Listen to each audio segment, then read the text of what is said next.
Well, D Street clearly seems to have been bitten by the QIP bug. Now, firstly, what is a QIP? A QIP stands for Qualified Institutional Placement.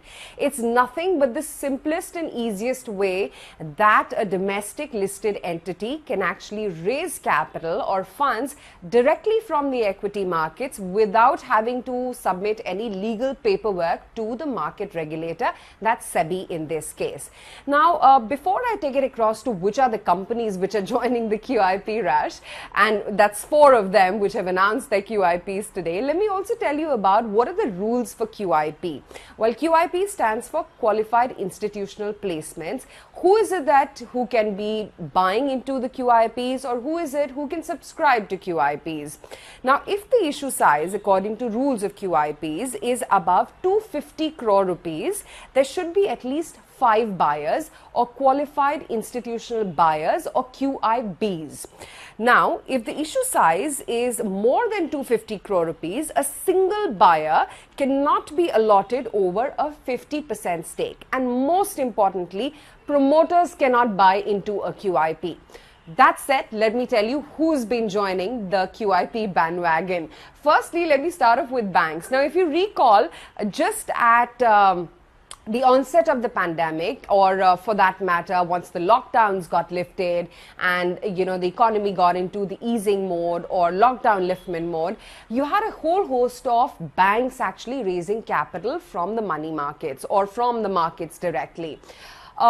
No surprises for guessing then. This time around, there are 2 banks which have announced QIPs. Firstly, AU Small Finance Bank, which is approved a QIP with the floor price set at about 118 rupees 0.06 paise per share. Now, just to put it into perspective, AU Small Finance Bank at the current market price is quoting around 1217 rupees per share. So, largely said that the QIP price is around the current market price. So, that gives you a sense of, where the promoters are actually finding value for their own shares.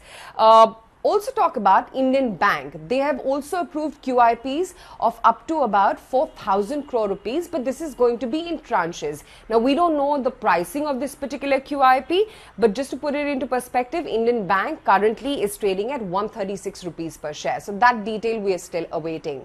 Next one, in expansion mode, we've clearly seen the kind of revival that is already happening within the real estate sector, and given as to how Maharashtra as a government has really been forthright into announcing a slew of measures which are going to aid a push in the real estate revival. You've got Godrej Properties, which has opened its QIP issue with a floor price at 1,513 rupees per share thereabouts. Now, Godrej Properties is currently trading at 1,481 rupees per share. So, the QIP price is much higher than what the stock is currently quoting at. Max Healthcare, again, the sector in itself is in a growth mode.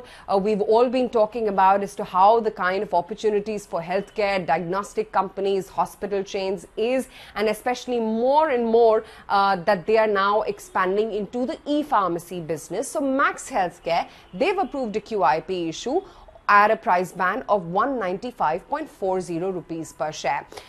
Max Healthcare is currently quoting at 200 rupees per share. So the QIP is coming in at a discount to what the current market price is, which is a base of 200 rupees per share. So that at a glance is what India Inc. is doing in terms of QIPs and what their pricings are.